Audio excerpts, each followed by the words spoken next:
There's so much to do this fall in Cedar City. Go out and explore the stunning scenery on a fall drive through our nearby national parks. It's time to grab a flannel and pick out your best pumpkins because Cedar City has your fall getaway covered. Learn more at visitcedarcity.com. Welcome to the Human Capital Innovations Podcast. We're your source for personal, professional, and organizational growth and development, where we share original research, explore industry trends, and interview executives and thought leaders from across the globe. We hope you join us often for practitioner-oriented content around all things related to leadership, HR, talent management, organizational development, and change management. Maximize your personal and organizational potential with Human Capital Innovations Podcast.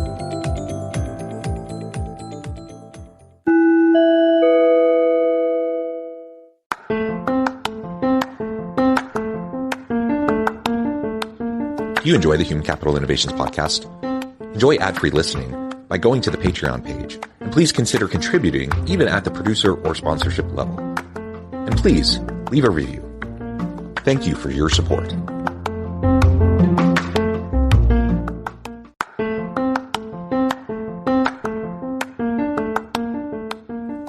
Welcome to the Human Capital Innovations Podcast. In this HCI Podcast episode, I talk with Jessica Baker about HR tech and upskilling, learning, and development prioritization in the workplace.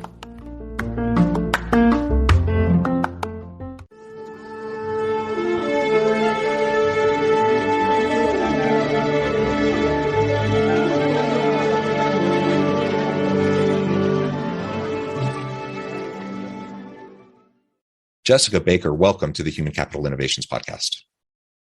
Hi, thanks. It's a pleasure to have you. You're joining us from the Austin area. I'm south of Salt Lake City in Utah.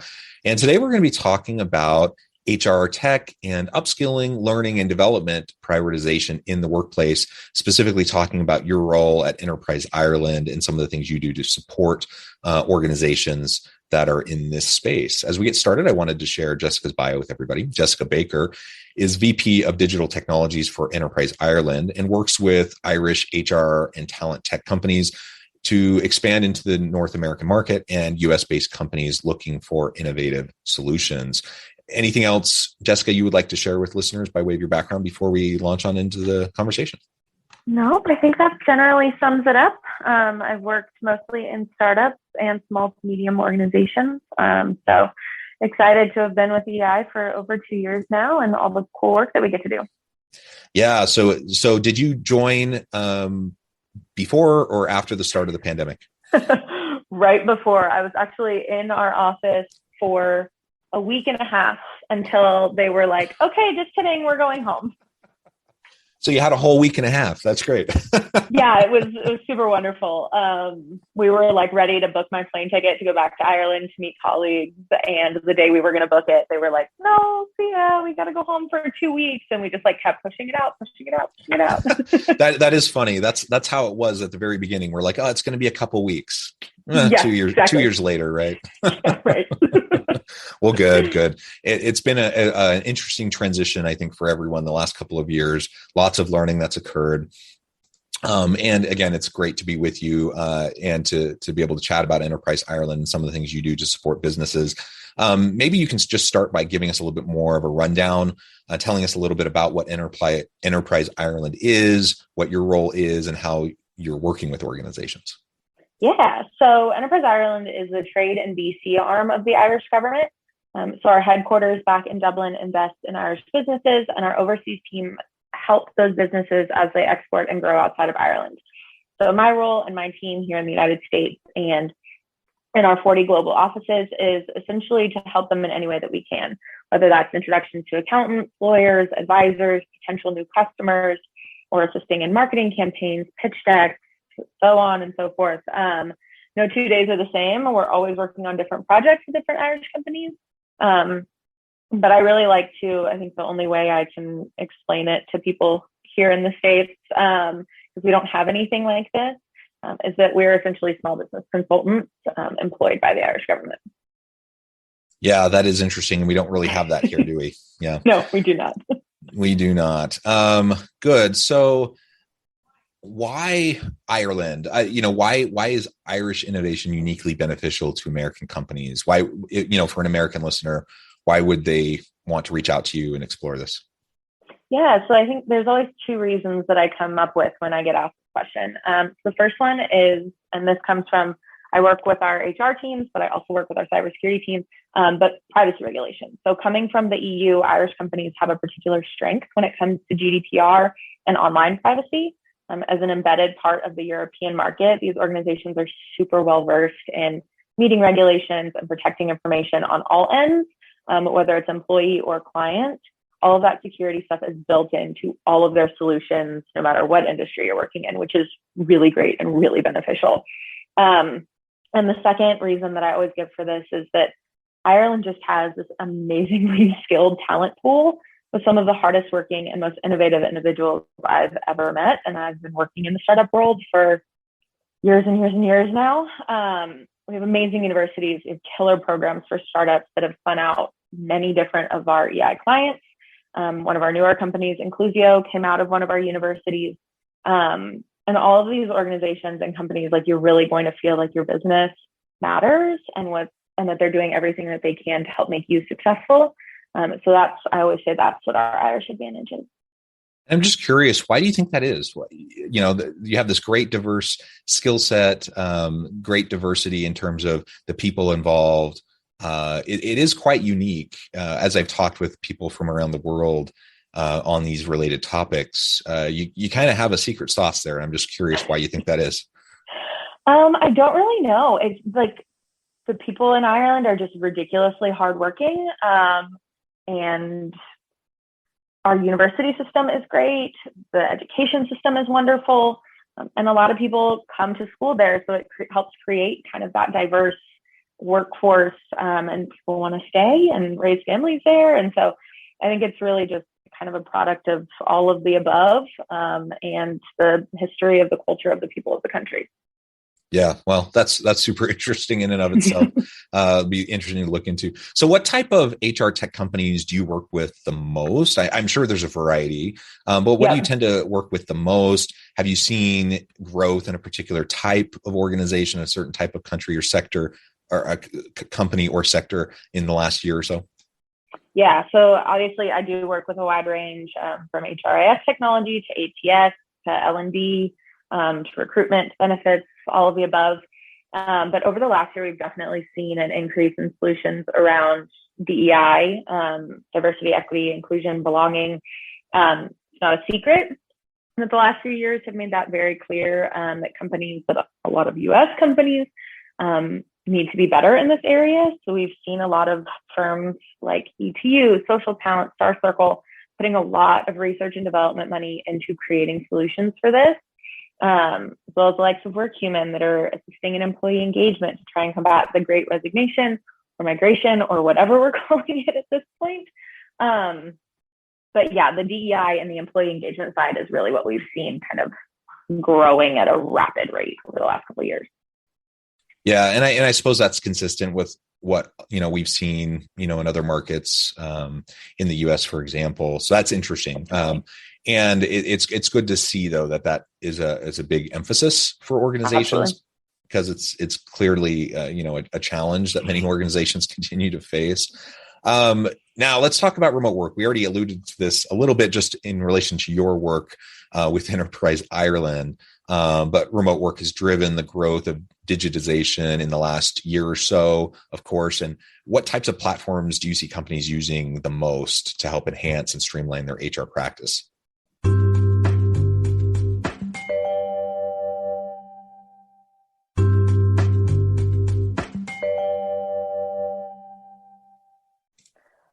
So I think a lot of it it's like overall. So we have a lot of companies that are working to help facilitate like hot desking and flexible working, and stuff like that. We have one company they're currently in the R&D phase for kind of figuring out the flexible working for shift workers and like factory workers and stuff like that, where it's not as easy to say like, oh, I don't feel great, I'm going to work from home today, or I need to run to the doctor, I'll be in for 3 hours and I'll work the rest of the day from home. Like that kind of stuff. We have also seen a ton of increase in people using like PEOs, like Boundless, to solve the remote hiring and like employment struggle. internal recruitment applications, so being able to keep and promote the people that you have hired. We have a great company, HireUp, that are doing that. And then L&D solutions. It's been huge. I think those are the biggest things that we've seen. Yeah, well, that's interesting. Of course, there's, in the HR tech space, there's so many cool things happening, so many new innovations constantly emerging. So there's tons we could talk about there, I'm sure. Let's focus in on that, on the learning and development, the upskilling space here for a minute. How is that being prioritized right now in the workplace from your experience at Enterprise Ireland? Do you work with companies that specialize in that? What's kind of their focus? What are they trying to accomplish?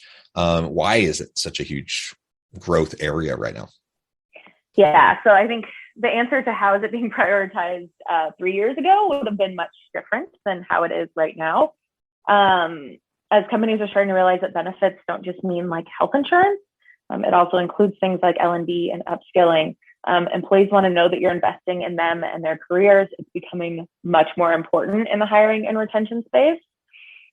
We actually have a handful of companies that are really knocking it out of the park in this realm. ETU is doing great things in the L&D space in simulation-based learning. Learn Upon, also great, and Social Talent. Social Talent actually focuses on training hiring teams, hiring and talent teams. So they're doing really, really great things as well. I think this just has become such a big priority for employees.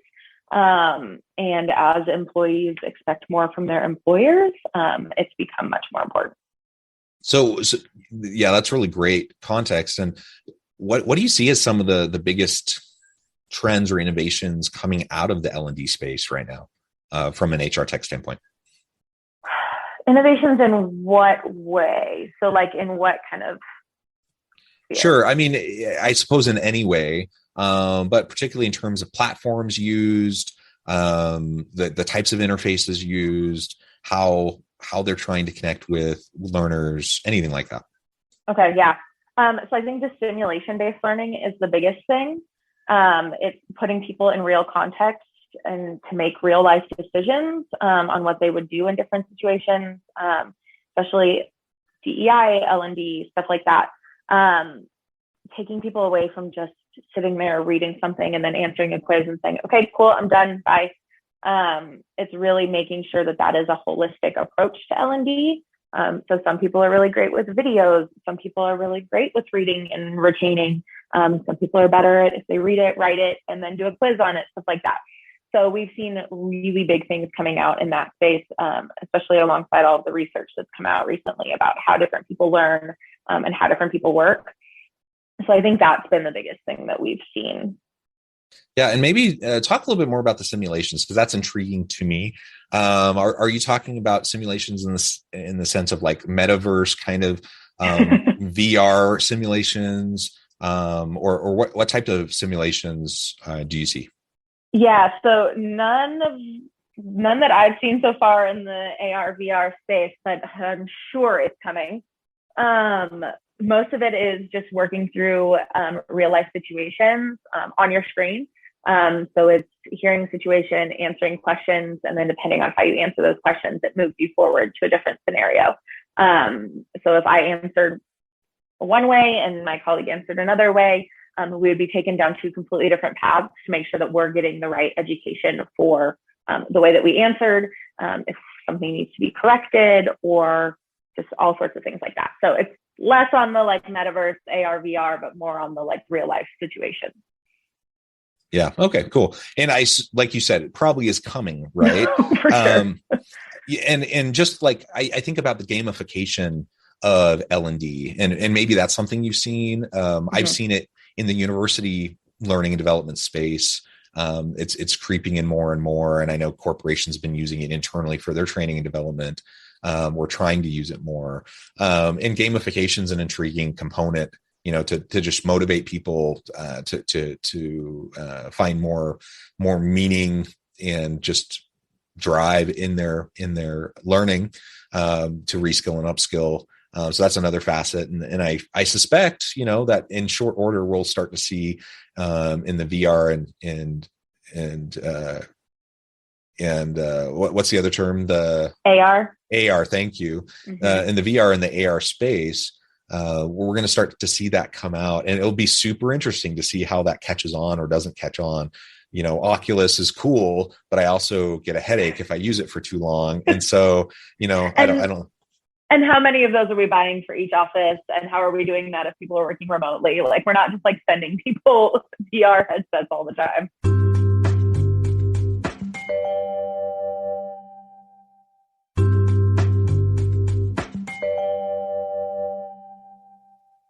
Right. Yeah, absolutely. Cool. So what would you say has been the most surprising factor or among the most surprising factors driving employees during the last couple of years to leave in leaving their existing roles, leaving their organizations? You mentioned the Great Resignation, the Great Reawakening, the Great whatever, blah, blah, blah.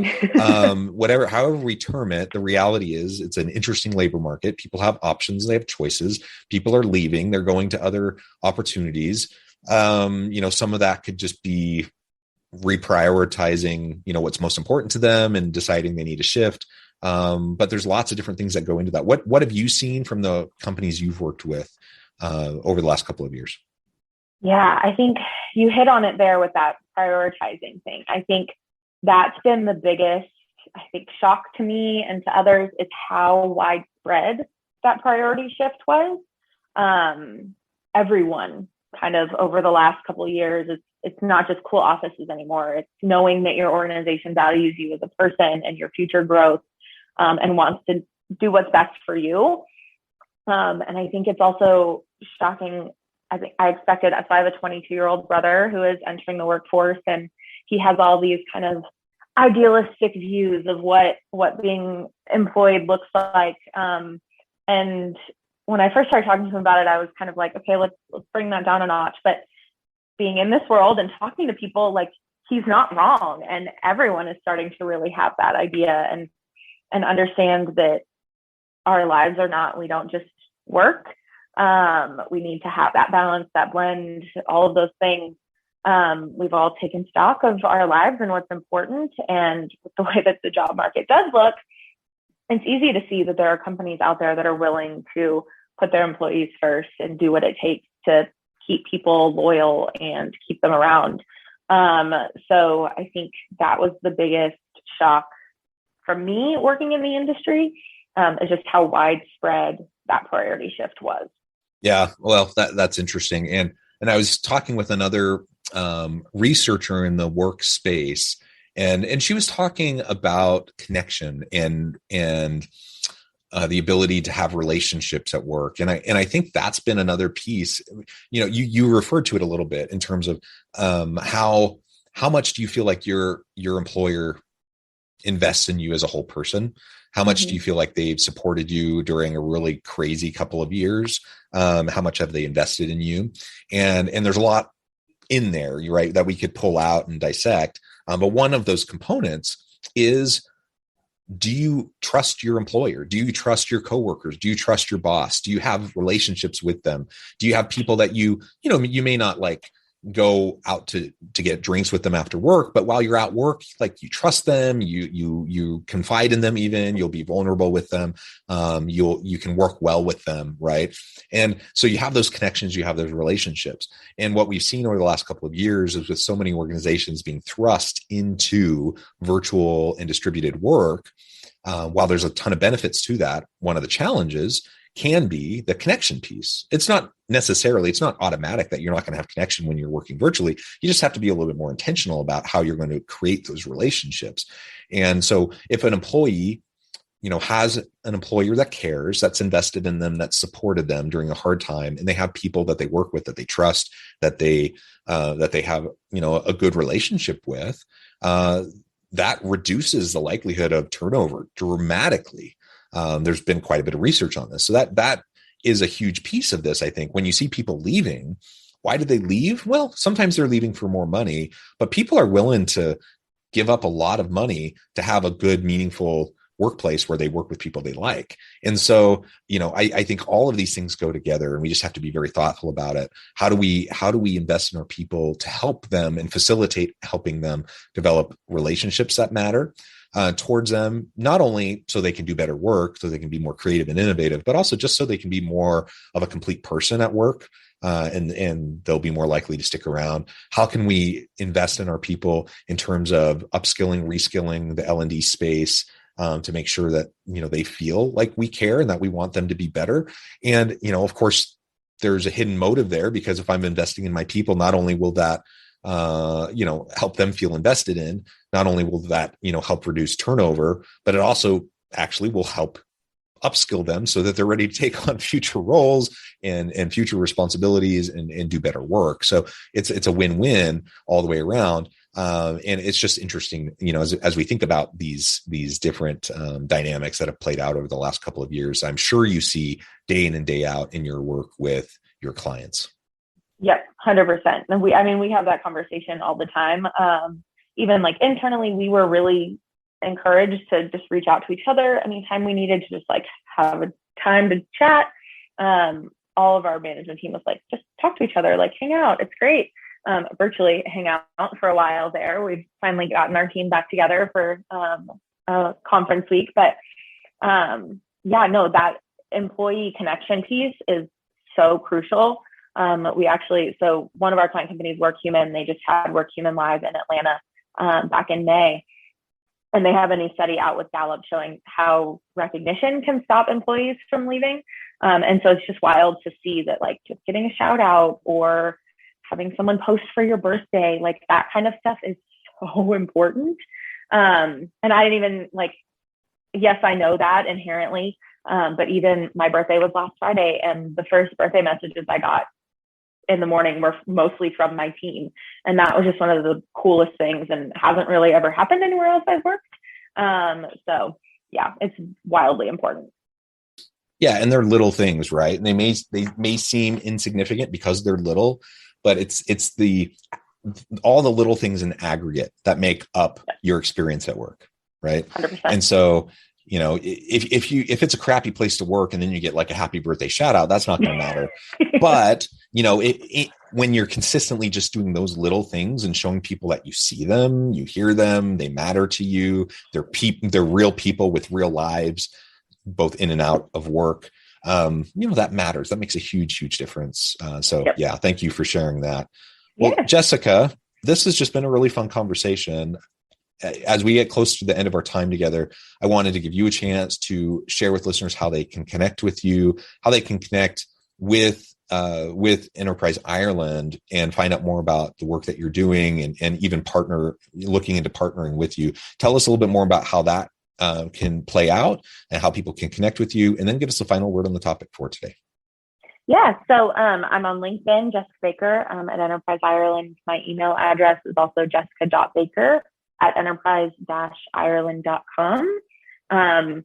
If you want to learn more about our HR tech solutions or how you can engage with Irish organizations, please just send me an email. That is the biggest part of my job, and I love hearing from people who want to work with our companies. That's the best way to get in touch with me. I think I'm constantly on LinkedIn. It's just never gets closed down on my computer, which could be a problem, but it worked for us.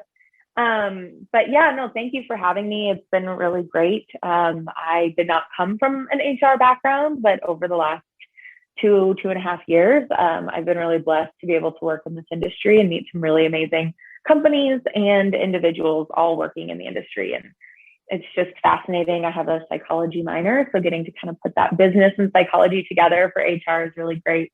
And I'm always happy to chat about the industry and chat about our company. Fantastic. Thank you, Jessica. It's been a real pleasure. I encourage listeners to reach out, get connected, find out more about what Jessica and her team can do for you. And as always, I hope everyone can stay healthy and safe, that you can find meaning and purpose at work each and every day. And I hope you all have a great week.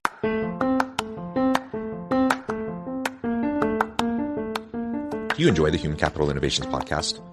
Enjoy ad-free listening by going to the Patreon page. And please consider contributing even at the producer or sponsorship level. And please leave a review. Thank you for your support.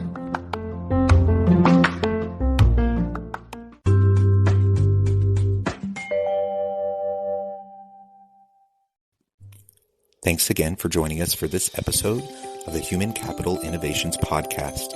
I hope you stay healthy and safe and that you have a great week. It's the most wonderful time of the year, Christmas. And what better way to get into the holiday spirit than with a Minky Couture blanket? Whether you're gathered around the tree with loved ones, roasting marshmallows by the fire, or just looking for a cozy way to stay warm on a chilly night, Minky blankets are the perfect addition to your Christmas festivities. With a wide range of festive designs and colors, you can find the perfect blanket to match your holiday decor or gift to your loved ones. So this Christmas, make your holiday even cozier with a Minky Couture blanket. Head to minkycouture.com now and find your perfect blanket, just in time for the holiday. Happy holidays from Minky Couture. For the ones who get it done, the most important part is the one you need now. And the best partner is the one who can deliver. That's why millions of maintenance and repair pros trust Grainger, because we have professional-grade supplies for every industry, even hard-to-find products. And we have same-day pickup and next-day delivery on most orders. But most importantly, we have an unwavering commitment to help keep you up and running. Call, click Grainger.com, or just stop by. Grainger, for the ones who get it done.